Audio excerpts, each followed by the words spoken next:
কয়েকদিনে বিশ্ববাজারে তেলের দাম কতটা অস্বাভাবিকভাবে বাড়ছে।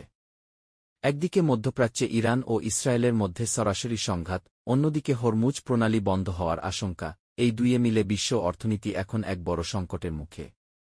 ব্রেন্ট ক্রুড অয়েলের দাম ইতিমধ্যেই $100 ছাড়িয়েছে, কোনো বিশ্লেষক বলছেন এটি 150 এমনকি $200ও হতে পারে। কিন্তু কেন এই অস্থিরতা? আর বাংলাদেশের মতো দেশগুলোতে এর প্রভাব কতটা ভয়াবহ হবে? আজকের ভিডিওতে আমরা এই পুরো বিষয়টি সহজভাবে বিশ্লেষণ করব।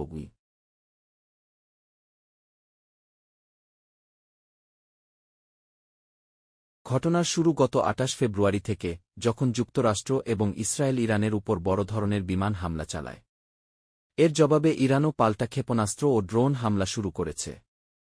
বর্তমানে যুদ্ধ শুধু গাজা বা লেবাননে সীমাবদ্ধ নেই, এটি এখন সরাসরি ইরানের মূল ভূখণ্ডে ছড়িয়ে পড়েছে। তেল অবকাঠামোতে আঘাত। ইরানের খারগ আইল্যান্ড, যা তাদের প্রধান তেল রপ্তানি কেন্দ্র, সেখানে হামলা চালানো হয়েছে। উৎপাদন হ্রাস। আন্তর্জাতিক জ্বালানি সংস্থা বলছে, মার্চের এই কয়েকদিনেই প্রতিদিন প্রায় 80 লক্ষ ব্যারেল তেলের সরবরাহ কমে। এখন প্রশ্ন হল, মধ্যপ্রাচ্যে যুদ্ধ হলে আপনার বা আমার কি সমস্যা? 1. জ্বালানি খরচ। গাড়ির তেলের দাম বাড়লে বাস ভাড়া ও যাতায়াত খরচ বেড়ে যায়।